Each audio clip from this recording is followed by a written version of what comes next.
My fiancée said, "I'm canceling the wedding. I'm in love with the wedding planner." I replied, "I understand." Then I called the wedding planner's company and told them everything. He was fired instantly. When both of them showed up at my apartment at 3 a.m., original post I, 36 male, was supposed to get married in 3 weeks. Had been with Jessica, 32, for 4 years, engaged for the last 14 months. We hired this upscale wedding planning company about 8 months ago. Cost us $12,000 for full-service coordination. The wedding planner, Nolan, 29, was this smooth-talking guy who came highly recommended. Always dressed sharp, knew all the vendors, had that whole "I'll make your dreams come true" pitch down perfect. Jessica was impressed from day one. Looking back, the signs were there. The private vision meetings that I wasn't invited to. The late-night texts about centerpiece emergencies. The way she'd light up when he called. But I trusted her. Why wouldn't I? We were planning our wedding. Last Monday, Jessica asked to meet at our favorite coffee shop. She looked nervous, kept fidgeting with her engagement ring. Then she dropped it. "Brett, I need to tell you something. I'm canceling the wedding."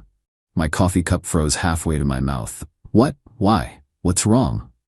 "I'm in love with Nolan." Just like that. 4 years, gone.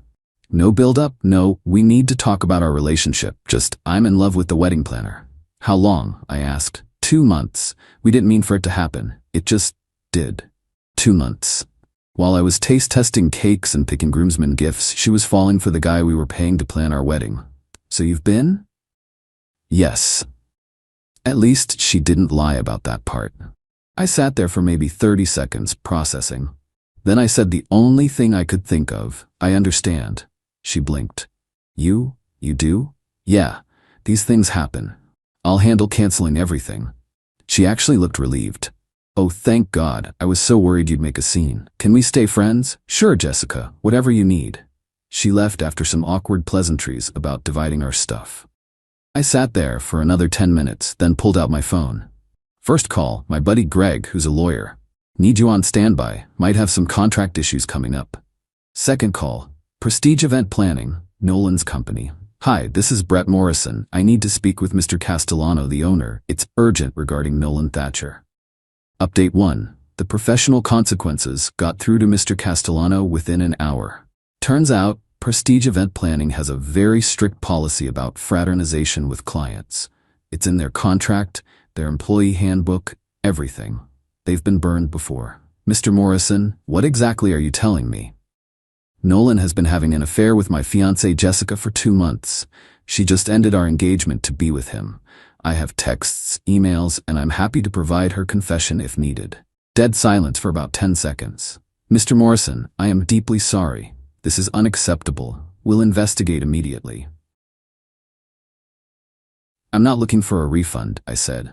"I just thought you should know what kind of person is representing your company." That was Monday afternoon. By Tuesday morning, Nolan was done. Castellano called me personally. "Mr. Morrison, we've terminated Nolan effective immediately. We've also discovered he was using company resources for personal meetings with your fiancée. We'll be refunding your entire payment, plus a settlement to avoid any legal action." "Would $18,000 be acceptable?" $18,000. "Our $12,000 back, plus $6,000 extra. That's very generous, Mr. Castellano." "It's damage control, Mr. Morrison. We can't have this getting out. There will be an NDA, of course." "Of course. But here's the thing about NDAs. They only cover my interactions with the company. They don't cover what Jessica told me, or what I might share about my personal experience with my ex-fiancée." Tuesday evening, I started canceling wedding stuff. The venue, understanding the situation, I was honest, said the bride left me for another man, refunded half our deposit. The caterer kept their deposit, but it was only $2,000. The photographer, who I'd known from college, refunded everything. Then I did something petty. I posted on social media, "Wedding's off. Jessica fell in love with someone else. These things happen. Anyone need a DJ for December 15th? Already paid for." I didn't name Nolan, didn't have to. Jessica's friends knew who the wedding planner was. Update 2. The entitlement begins Wednesday night. I get a call from Jessica. She's crying.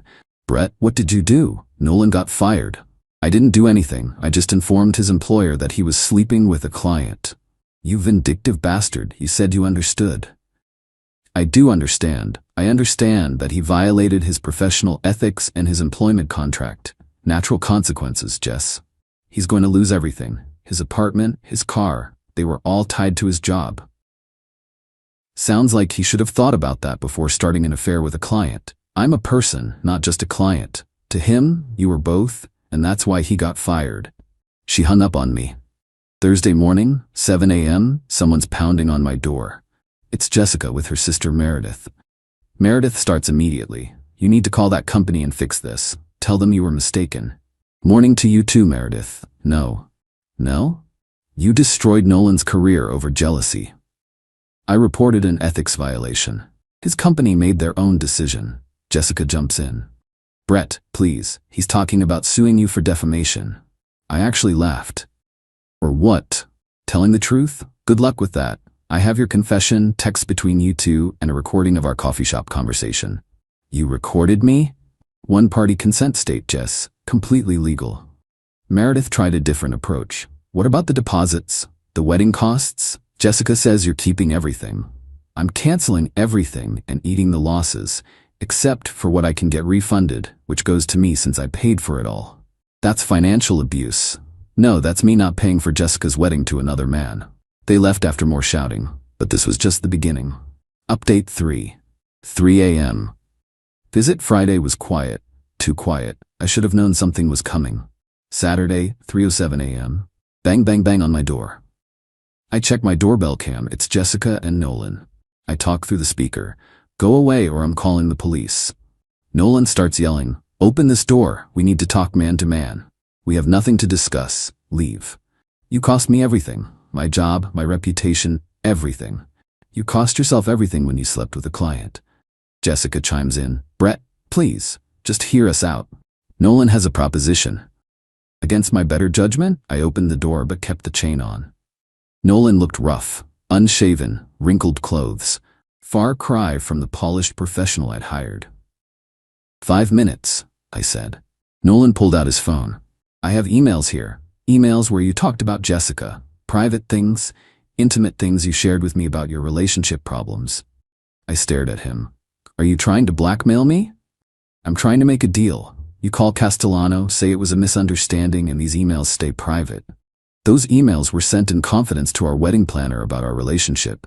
You're seriously threatening to violate client confidentiality to blackmail me? Jessica grabbed his arm. Nolan, maybe this isn't. Shut up, Jess. This is your fault too. Interesting. Trouble in paradise already? I pulled out my phone. I'm recording this interaction. You just attempted to blackmail me using confidential client information. Would you like to continue? His face went white. You can't record without one-party consent state, remember? I consent to recording myself. Now get off my property before I call the police. Jessica started crying. Brett, please don't call the cops.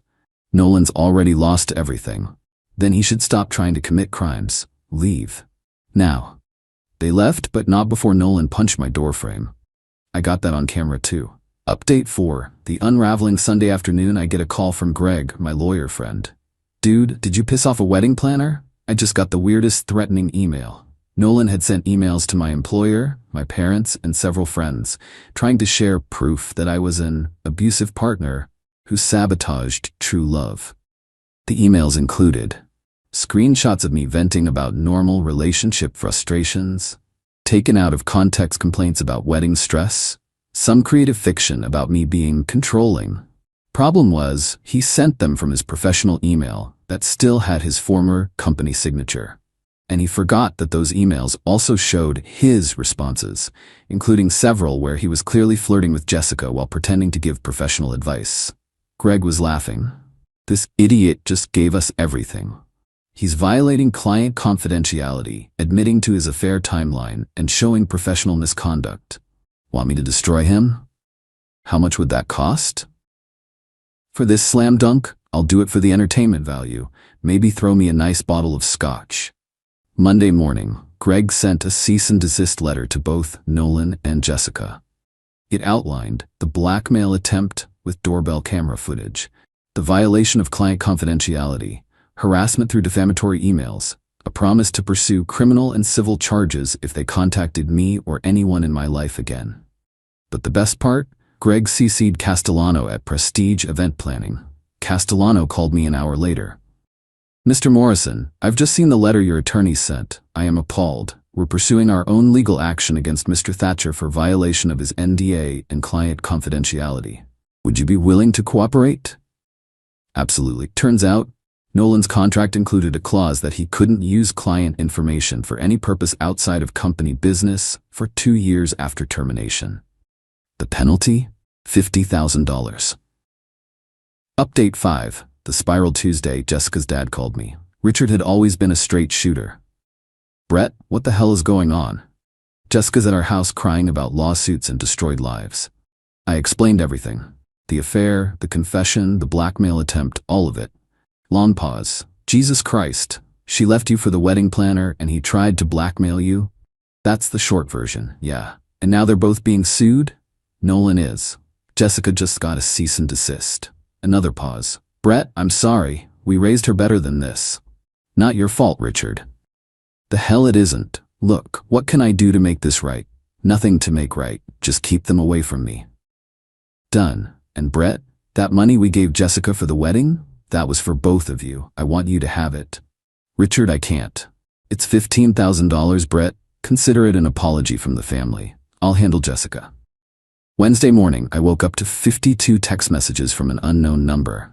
Jessica had gotten a burner phone. "Please talk to me. Nolan's having a breakdown. He might lose his license. This is all my fault. I made a mistake. Can we meet? I'll leave Nolan if you drop the charges." That last one was telling. I screenshot everything and sent it to Greg. Thursday, another 3 a.m. visit, this time just Jessica. She looked terrible. Hadn't slept, hadn't showered. Mascara streaks down her face. "Brett, please, just 5 minutes." "Jessica, you're violating the cease and desist. I'm calling the police." "I don't care. Call them. At least I'll get to say what I need to say." I actually felt bad for a second. Then I remembered she'd been sleeping with our wedding planner for 2 months. "You have until the police arrive." Nolan's not who I thought he was. He's angry all the time now. Blames me for everything. Says I ruined his life by falling for him. You both ruined your own lives. I know I messed up. But Brett, what we had is gone, Jessica. You killed it. I want to come home. This isn't your home. It never was. Your name isn't on the lease. 4 years, Brett? Doesn't that mean anything? It meant everything. Past tense. The cops arrived. Jessica went quietly. I declined to press charges but got a restraining order filed the next morning. Update 6. The finale. It's been 3 weeks since the coffee shop confession. Here's where everyone landed. Nolan, sued by his former company for $50,000, lost his professional certification for ethics violations. Last I heard, he moved back in with his parents and is working at a restaurant. The sophisticated wedding planner is now a waiter. Also, apparently he's telling people Jessica seduced and ruined him. Real class act. Jessica, living with her parents' house, or Richard cut off her financial support and told her to grow up and face consequences. She's working retail now since her part-time influencer career somehow couldn't pay rent. Tried starting a new Instagram about surviving narcissistic abuse, but it got roasted so hard she deleted it within 48 hours. The company, Castellano, sent me a final check for $22,000 total. The extra was to ensure my silence about which company it was. He also blacklisted Nolan from every vendor in the industry. Turns out wedding planners have their own network, and Nolan is basically radioactive now. Me? I'm doing okay.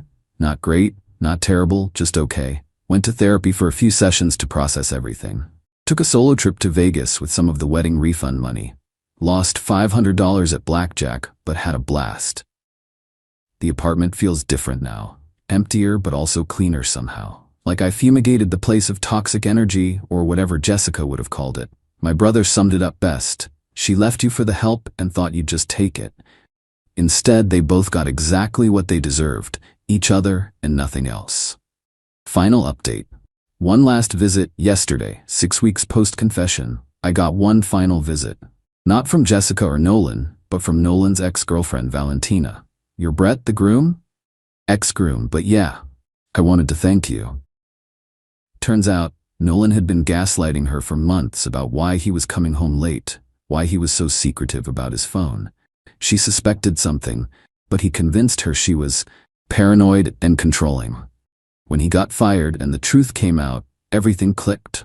He'd been cheating on me with your fiancée while planning your wedding. We actually grabbed coffee and compared notes. The overlap was insane. Nights he told her he was with vendors, he was with Jessica. Times Jessica told me she was with her sister. She was with him. Valentina's parting words: they deserve each other. Two cheaters who threw away good relationships for a thrill. Let them live with that. Edit, since people keep asking. Yes, I kept the ring. Sold it for $8,000. Took a loss but worth it for the closure. No, I haven't started dating yet. Still processing. Yes, Richard still checks in on me. We grab beer once a week. No, I don't regret anything. They made choices. I just made sure there were consequences. The $22,000 from the company plus $15,000 from Richard, plus $8,000 from the ring, plus various refunds, which I actually came out ahead financially. Sometimes the best revenge isn't elaborate. Sometimes it's just letting people face the natural consequences of their actions while you refuse to be their safety net. Jessica wanted Nolan so badly she threw away 4 years. Now she's got him, unemployed, angry, and bitter. Nolan wanted to screw a client so badly he risked his career. Now he's got exactly what he earned: nothing. As for me, I dodged a bullet. Better to find out now than after the wedding. The universe did me a favor, even if it hurt like hell at the time. Done with this chapter? Next one starts now.